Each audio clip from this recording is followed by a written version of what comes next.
Before this podcast starts, I'd just like to let you know that this was recorded on a handheld microphone, so there are some noises of me moving my hand on the microphone, but I tried to edit them down as much as possible. But yeah, just so you know. So I think I'll make this podcast a little shorter just because I don't know if I'm going to go for an hour. We'll try for something like a 30-minute or something. So this is a little bit different to what I would per se normally do, even though I haven't done a huge amount of podcasts. The idea behind this podcast is more of an interview style, which I explained in the beginning was taking people that I think, to a lot of people, the reason why it's called the Insignificant podcast is that, whether they think they are or other people think they are insignificant, it's people that I think that aren't and that have something kind of cool about them or unique or something special about them that I think is really cool and I would like to bring to the table. Kind of an interview style like that. But anyways, I wanted to do this kind of podcast before, and I definitely will be doing more of them in the future. So if you're interested in them, drop me a follow down below. But yeah, so I wanted to talk about burnout and things like that. Now I know a lot of like YouTubers and such talk about this, and it's mostly to do with the fact that YouTube is such a job of unrestricted hours where there's no actual set hours. It's just like, oh, work and work and work and I slept and then work and work and work and sleep and work, and like there's no 9 to 5. Like it's so up to you, and for someone who's never worked for themselves before, that's very difficult to actually schedule because you will almost definitely overwork yourself, and that's how they burn out. Now, of course, with the amount of people that are doing that nowadays, it's becoming more of a thing that people are paying attention to, which is really good. People should know that this kind of a job, like a creative job, anything like this where you're essentially working for yourself, is not as easy as you think it is in that way, because you are your own boss, which means that you need to take care of things that normally you wouldn't have to worry about. Now that doesn't mean it's bad at all. Of course, working for yourself is great, but it's just something to be mindful of, that you need to understand that it is difficult to do, and especially to do correctly. But besides all that, I'm not a YouTuber. To make that very clear, I wouldn't call someone a YouTuber until they have significant, somewhat of a significant following, or at least that they're very committed to the platform and the idea of becoming a YouTuber as their job. That's not something that ever has really been a huge thing to me. I think it's cool, but I know for a fact that I'd be a terrible boss for myself. And that's just not, I don't think it'd be the best decision for me to work for myself. I currently work in construction. I'm a first year carpenter. Been working for my boss for 3 years now.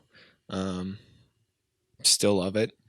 I know a lot of people talk about their jobs and they're like, I like my job, but I wish I was doing, I genuinely love my job. And I mean, I'm not just saying that, there's actually a chance my boss would be listening to this. And if so, hey, but I do love my job, and it's not about that. But even in a regular job, you do burn out, and especially with the kind of work we do, we're a high performance building company. We specialize in high performance packages, making houses very high performance, very airtight. Instead of making them just super flashy with your $1 million, we're going to make it very energy efficient for $1 million. And that's just an example, but everyone, not everyone, but most young people nowadays is like, oh, they got a chunk of money. I mean, following on the same thing as YouTuber thing, like all these YouTubers get their giant chunk of money and they're, oh, I'm set. I'm good. They don't realize how little money that actually is in the long run. But also that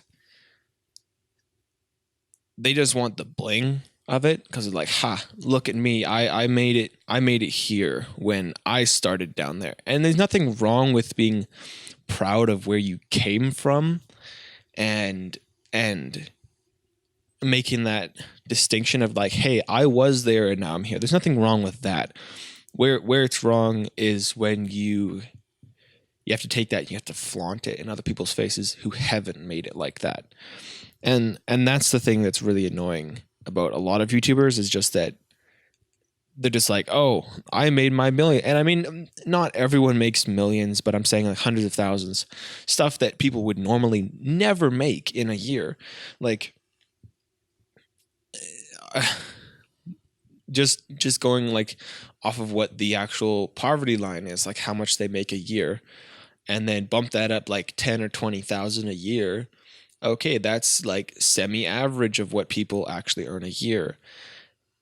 Not these hundreds of thousands of dollars. So the actual idea that they could go around and actually buy this stuff and flex on people, like it's bizarre to us, and to me it's just disrespectful because it's not like, I don't take it as like, well, he's rich and I'm poor. No, I'm not poor. I'm not rich. I'm definitely not rich, but I'm not poor. It really depends on how you view your situation. If the only thing important to you is money, then you'll always be poor because you'll never have enough money. And that's just unfortunately the truth. It's just, you will never, if you're seeking after something so hard like that, you will never be satisfied with it because it will always disappoint. So, flaunting someone's wealth, like, I get it, you're a millionaire or whatever. You can flex. The difference is like flexing versus just having something nice. You can have something nice. There's nothing saying you can't. Of course you can. Go buy something nice. No one's saying you can't. But it's when you shove it in my face and say, hey, look at me. I'm rich, you're poor. That's when it's a problem. And that's just when you turn into a scumbag and you start to forget where you actually came from, which is the problem, which most YouTubers sadly do that. But anyways, I'm getting sidetracked. Going back to the point, like, working for the job that I do, I'm very happy at it. Of course, it being any job, there's times where it's really rough, and I wish that certain things were done a certain way or anything like that. But that's that's not happening all the time, which is a good thing, of course. And it's just something to be like, hey, you're gonna have these things in any workplace. No matter if you're working for yourself at the best job of your life or if you're working at, McDonald's as your first job, you're going to have these things. And I mean, you're going to have them more at McDonald's than you're going to have at your dream job, of course. But that's not saying you're not going to have them. But that's not the point. The point is that, yeah, you have your down days. You have your days that suck. But at the end of the day, I genuinely enjoy the job that I'm doing, and I don't want to stop doing it. I like working with the people that I work with. They're all genuinely good people. Yeah, it's just an environment that I'm fairly relaxed in, and I know that we all work together really well. And that it's pretty simple. It's just I enjoy the work that I do, and I enjoy working with the people that I do, and I'm fine with that. That's having a boss. That's having, I mean, we work different hours. We work We work 8 till 5, so it's a 9 hour day technically. I mean, I say we work 8 till 5. On a normal day, we work 8 till 5, but at the same time, on a normal day, we're also putting in an extra half an hour or maybe an hour. So that's not uncommon at all, and I'm also not complaining about that because every hour is more pay. So really, it's not a big deal. But that's just how it goes. And I mean, working in the business that I do, um, you're always gonna be, for especially for the work we do, you're picking up stuff, you're delivering stuff, you're dealing with clients, you're dealing with all these different aspects of your job.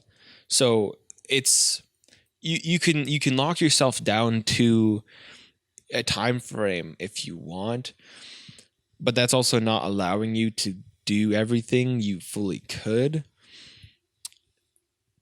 It's just like the idea that work starts um, work starts at 8 exactly and ends at 5 exactly. It's like, yeah, I mean, technically it does, but are you going to roll up to the site at 8 and then you're like, okay, I need to go pick up materials, let me go to the store because work starts at 8, so I don't technically get on the clock till 8?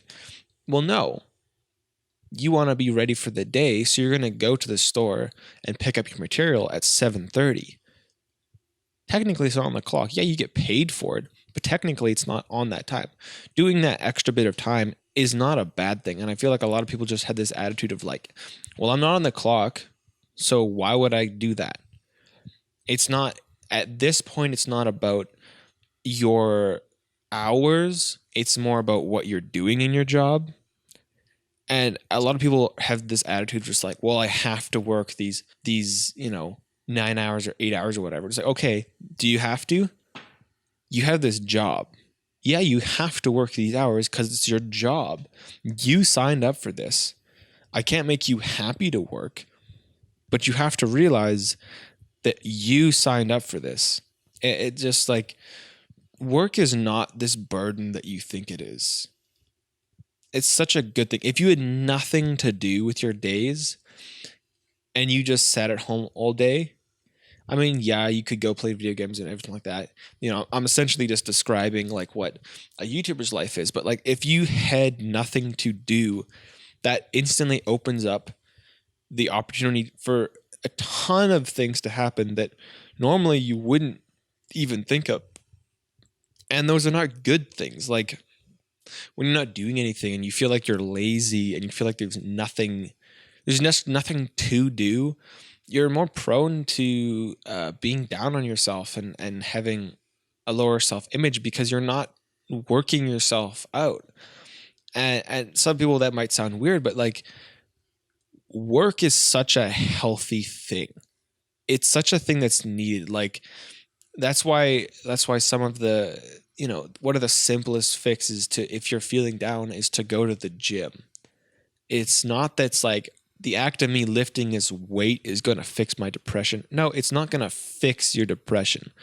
It's the thing of, if you're going to sit at home in your room on your bed thinking of how terrible person you are, or you're going to go to the gym and lift those weights and try to improve yourself and be like, hey, I did something. I didn't sit here and do nothing and then think of how terrible I am.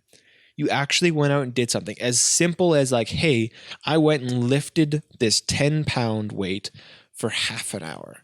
I walked or I jogged around this course for half an hour. Is that really that hard of a thing? Like, it's so simple. It's so healthy to do something. And everyone's just like, well, especially with this generation, of course, sounding like an old guy again. With this generation, everyone is the whole thing of like, all the boomers think that our generation is so lazy and everything. And yeah, I know it's specifically what they're pointing out is actually not the case, and it's just that times have changed so much that the jobs that we have now actually can't pay for the things that they used to be able to pay for with even a less job. But that's a different subject for a different time. But this generation is fairly, the younger ones are fairly lazy because everyone wants to be famous and get rich quick. Not that that's ever really changed that much, because everyone is just like, everyone would love to just get that $1 million. Everyone wants to win the lottery. Everyone wants to, make that one viral video, everything. No, sure, but it just doesn't work like that. Once you win that $1 million, at the end of the day, did you earn that $1 million, or did you just win it? Because to me, I mean, yeah, $1 million is great, and $1 million could go a decent way, but $1 million is not that much money when you actually take into consideration what it is. And a lot of people have this idea that just like this number of money equals huge money. And when you actually think about it, yeah, $1 million is $1 million. It's a lot of money. But when you take it down and, when you break it down, it's like, okay, you get that $1 million. You won that $1 million from the jackpot. Now there's tax on that. Now you're going to be bombarded from every living person asking for money. And maybe you don't give those people money. Maybe you just pay your tax. But there's no way with $600,000 to $700,000 that you're not just going to blow it on something stupid. There are some people out there that are responsible with it and put it away, or they put it towards something that will return investment, like they invest, or they do all these things and they're smart with their money. And that's honestly what you should do with it. You shouldn't just like, oh, I'm going to go buy this sports car. I'm going to go put, a down payment on a really, really expensive house with my $700,000. Okay, how much are you making a year? Like, you can put that chunk down on your house, but then at the end of the day, when you're making 30,000 or 40,000 a year, you will never be able to pay that off. And you instantly just set yourself up for failure. And that's what I mean by $1 million is not that much money when you actually take into consideration.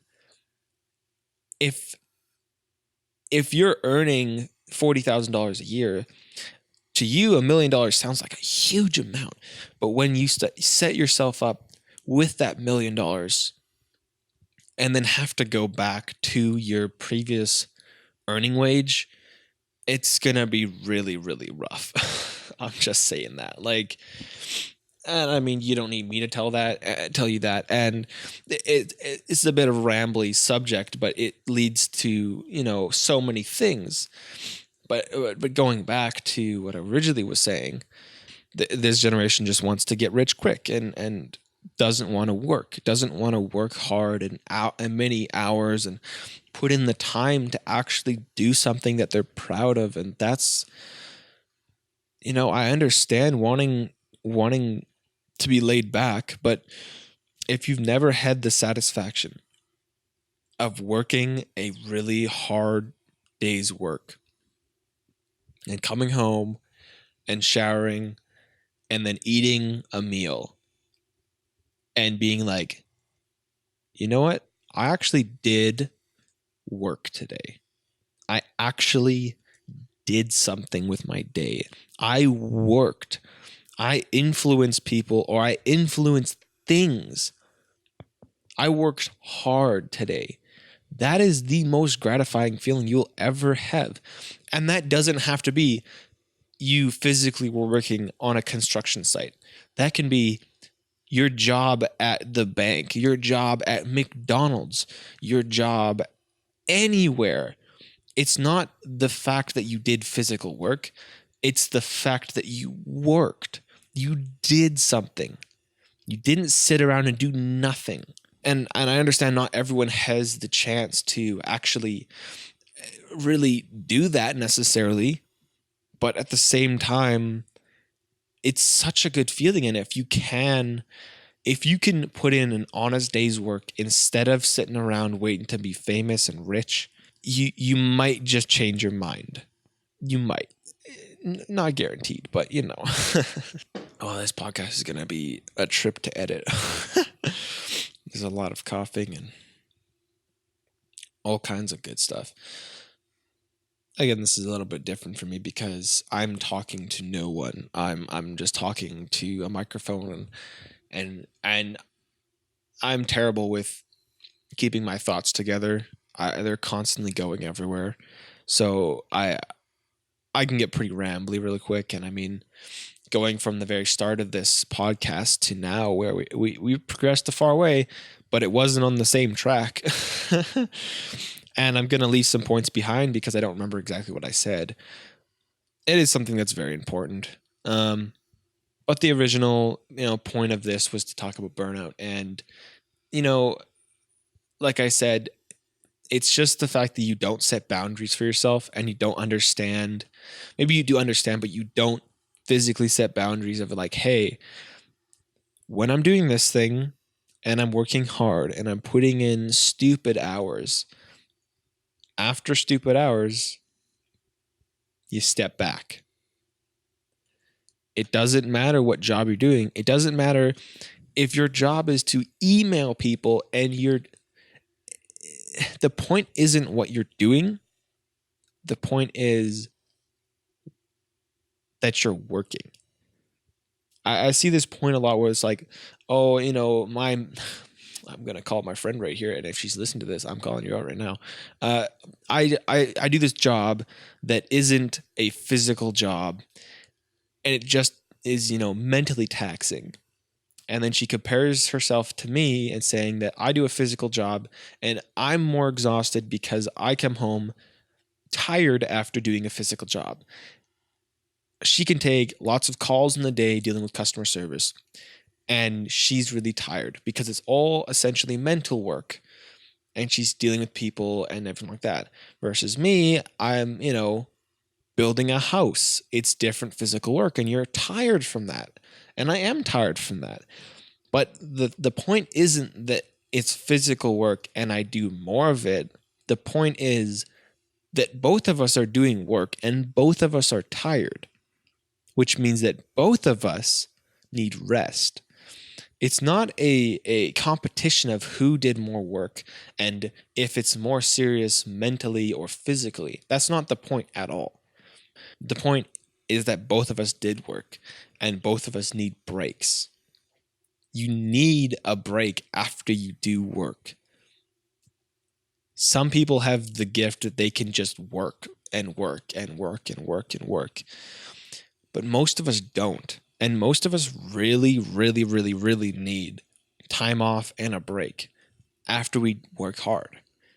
And that's where I wanted to go with this was I made a this is where I wanted to go with this whole thing of taking a little bit of time off and relaxing. And even though you're working hard and you don't feel like you need, you can call your time off a waste of time and a waste of money and all this stuff. Yeah, sure, you're not making money during that time unless you vacation pay and things like that.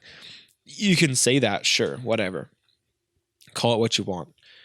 If your goal is to just make money and not actually live your life, then it's a waste of money and time. But if you're attacking this as this is my job, this is also my life in a way, I need to treat it as such and respect it. I need to respect myself in this. That will change your attitude on it a little bit. Well, you'll say, okay, I can't burn myself out because I have to rely on myself for tomorrow's work and tomorrow's wage. If you respect yourself in that way, then you'll understand that you need to step back and be like, hey, I'm actually really tired right now. Should I take this extra day to do maybe nothing? To maybe get extra hours of sleep? To maybe go do something that's relaxing? To do something that forwards yourself in life that just helps you? Like just some simple self-care. It's such a foreign idea to some people, and yet it's such it's so needed. And I understand why people struggle with it so much, because I do, and I have. But at the same time, you just need a break. Like, no matter what you're doing, you need a break. And I'm emphasizing this point a lot, but you need a break no matter what you're doing. But I want to get back to, when I was when I took the break. I booked off a week, a full week of work, and I went to BC. For those of you who don't know, I'm from Alberta, Canada. BC is in Canada as well. For those of you who don't know, and BC is just this beautiful place. Mountains are amazing. Depending on where you are, you're right next to the ocean. I went to Vancouver, which is right on the edge of the ocean. So I stayed about a kilometer away from the ocean, which was really nice. I could see the ocean from my place. And for those of you thinking that that's like, a little bit of a flex or something, my Airbnb cost $40 a night. So no, it was not a flex. I got a pretty good Airbnb. It was cheap. But yeah, I drove down there. It's a 12-hour drive, roughly from where I live, to where I was staying in Vancouver. Made it in solid time. That was one go. The one route you can take, I'm going to name roads that if you're not from Canada, you will know. But you can take 16, or the number one across Canada. And that goes up from Edmonton, all the way to Jasper, and then through, I can't remember what it's called, but, it goes all the way, essentially. It goes all the way. And at a point, it goes and splits to the Coquihalla in BC, and the other route, which takes a different route and goes through not Kamloops. Oh, I'm blanking on names. Whatever, that's not really important. The Coquihalla is the only highway, I believe, in Canada that the native speed on it is 120 kilometers an hour, which that is, let me just, for anyone who is not in kilometers, 120 kilometers an hour is 74 an hour, 74 miles an hour, roughly. Anyways, it's the only road that I know of in native Canada that allows you to do that. And it's a beautiful road that it goes over the top of a couple of mountains. So it's a very snowy pass, and there's a certain time of year from April to October, I believe. No, October to April, where you have to wear snow tires and have to bring chains with you, or else you're not allowed on that road. So it's always just unexpected if it's going to be snowing on there or whatever. Anyways, beautiful. If you ever get the chance to drive it, I highly recommend it. It's such a beautiful drive. So that was, and I went by myself. So that was 12 hours just to myself. Lots of podcasts, lots of music, lots of driving, and I get there and everything, and it's great. Vancouver is such a different feel to out here. But yeah, it's such a nice, BC to me is more of a, I was born in BC, but our family moved when I was like 6 or 9 months old. And then I hadn't been back to BC for 19 years, I think. Yeah, I think 19 years. And then I went back beginning of this year, and that was the first time in that long. Actually, technically 20 years. Yeah. Anyways, BC to me is such a beautiful place, and there's so much about BC that's so calming, and you can just take time off and relax there because it's such a beautiful place to be. And that doesn't mean you have to be in some nice place. It's just a nice place to be in general. Of course, not everyone thinks that, and I'm biased in some way, but at the same time, to me, that's in a way my happy place. But I took a week off of work, and it's like, yeah, I took off some time in the beginning of this year, and that's kind of a first. And then I went for a trip then with my friend, and I went for another trip with another friend. And that's kind of something that I've never done before, is just go on a trip with someone, just like the two of people. And that was a cool experience for sure. But it also made me realize how much I actually do like traveling and experiencing new things, and not being locked down to this cycle of just like, I'll get up in the morning, go to work, get up in the morning, go to work for weeks, months, and years. Of course, there's going to be some like difference between your work, but in general, it's going to be fairly similar. This is great. This is a fantastic podcast right here. The reason why I actually took off time was there was a certain week where I was really getting sick of work, and I kind of just had to think about it for a minute, and I was like, I don't want to hate work. I didn't want to dislike work. I didn't want to go to work and hate that I was doing it. I wanted to look forward to work and be like, hey, I'm going to go to, as much as that sounds to a lot of people crazy, the idea that you just like, you look forward to going back to Monday. Oh, everyone hates Monday. It's not that. Like, yeah, of course, Monday is like, oh yeah, get back to, like, it's not like I'm really happy to go back to work. It's work. Of course, you're gonna have that feeling. Everyone does. But I don't want to go back to work and have this continued feeling of like, ugh, I have to do this job and I don't like this job. I want to like this job. I don't want that to go away. So at that moment, I was like, I'm booking time off because I need the biggest thing for me to make me want to go back to work is when I have nothing to do. And maybe that sounds backwards, but when I have nothing to do, I feel energized to go do something. So that means go to work, go work out, go do something. Just do something with my time instead of doing nothing, because then you just get cycled into this dump and you feel terrible. And I really don't want to deal with that again. And of course I will at some point in the future, for sure. I don't doubt it, but I didn't want to deal with that at the time. So I just booked off a week. My boss is pretty good with giving us time off if we need it. You just ask, and unless we're really busy with something, there's a good chance that he's going to give you the time off. So I asked for a week off and got a week off, and didn't plan anything at all.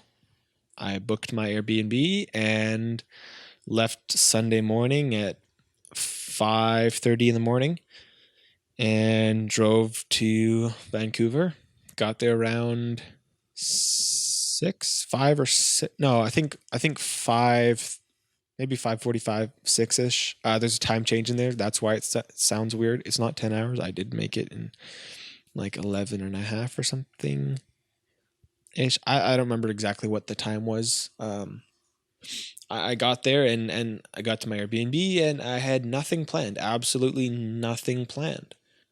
To some people, and especially me, that's just like well, what's the point of this if you're doing nothing? If you're sitting around relaxing to me is such a weird idea, because relaxing is doing nothing for a lot of people. That, to me, that's not relaxing. That's just being lazy. And so I have a hard time with like camping and things, because we just, go camping. What do we do all day? Oh, we're relaxing. You're enjoying your time off. Well, all you're doing is sitting around doing nothing. I don't appreciate that aspect of relaxing as much as other people do. And maybe that's something that will, change with time and with age. I don't know. We'll see. That's just how it is. But the idea was that I was, and I have it written here in my notes. It's pretty simple. You work hard, you need rest. I absolutely hate doing nothing. It's the most annoying thing in the world to me. On vacations, unless I'm constantly doing something, I feel it's a wasted trip. And that's what I just said. It's just this weird way that I take it. And I know not everyone takes it that way. So people can just relax and take it chill. But I also know a bunch of people that need to do something. Charlie. This trip was not about doing everything. It was about doing so little that I wanted to get back to work. And that was the thing. I wanted to feel like I should get back to work, and that's why I had nothing planned. And I mean, some people would call that a wasted trip, as in like, oh, you don't have things stacked up, and you take advantage of that. Sure, but it would just be disappointing then. I'm not treating this time off as like, well, this is the last I'm gonna ever have off. I'm gonna make the most of it. No, that's probably not the case. And if it is, I'd prefer to just do what I want, and whether that's nothing at all, and just be spontaneous, than have this ridiculous slammed lineup and be like, I'm disappointed because I didn't get to do those things. Maybe that's just me, but that's how I'd prefer to do it. So I went into it not having anything planned. I didn't really do much. I spent a bit of time editing videos, shooting some B-roll, doing things like that. Just doing hardly anything, and of course, driving around and going to a couple spots that I know and just enjoying them. If you follow me on Instagram, you will have seen a bunch of those photos that I took. I'll leave the link for that down below if you care at all. Depending, I guess, on your listening platform. But on Instagram, it's Tuesday Photography with the number 2 SDAY photography. I took some time and took photos and did some video work and just kind of sat back and was like, okay, do I feel like I need to get back to work after this? And at the end of it, yeah, of course, at the end, it always feels like it's too short. You can't change that. That's always how it's going to be. But at the same time, I felt like it was just good. And I got back and, the first couple of days where it's like, oh, this is not vacation. You mean this is not vacation, and it just doesn't feel it's getting back to work. And then once you get over those first couple of days, or maybe it's even the first week, then you're like, this is work. This is what I'm doing. This is what I did. I can get back into this, and I can work hard. And that's why I cycled back into, and I'm back to, and I'm back to being happy with working. And it's just like, I don't know, it's such a weird thing in a way to almost talk about as someone who's young. Like, I'm 21. A lot of people my age probably don't have the same attitude as me on work. I think a big part of that is, just the way I was raised and the work ethic that was, taught. But at the same time, a lot of it is also on me. A lot of it is just me wanting to improve myself and being like, hey, I don't want to be I don't want to be what my generation is. My generation is filled with a lot of people that, as much as, that whole thing about us being lazy and all this stuff, no, there are some people who are genuinely working hard and are still perceived as lazy, and that's stupid. But I don't want to be part of the generation of people who are sitting around doing nothing all day, because that's not the way you're going to make any change in the world. And I'm not expecting to be like, well, I'm going to make change. I'm not going to make change in the world. I don't expect that. What I expect is that I'm going to do my part to help and affect the people in my life, and maybe people in the future in my life. And that's fine to me. I don't need to affect more people with who I am. That, if I can, great. But there's so many people out there that already do that, and they do a great job at it. And that's not my job. My job is to just take care of the people that I know and love and that affect me in my life. And that's that's that. Like, I want to be able to do that as best as I can. And if that means working as hard as I can and pushing myself forward in life, then that's how I'm going to do it. And that's how I am doing it. And that's that. It really is kind of simple in a way. It's, you have to be selfless in a way, but selfish in a way. And I know that those are complete opposites, but at the same time, it's kind of true. It's it's such a weird thing to explain, but there's a lot of you I know out there that understand fully what I'm talking about. And this is for you guys. This is not for the people that don't really understand what I'm talking about, because I'm not the starting point of this conversation. If you're going to follow this conversation, there's other places you're going to start with, and not me. I'm not being like, well, you don't understand it, too bad. I'm not saying that, but I'm also saying that, this whole thing that I'm talking about is not going to be in any way relatable to you or helpful to you if you don't already understand the fundamental of what I dealt with, or what I've dealt with, or what anyone deals with. It's just not going to be informative or helpful in any way to you.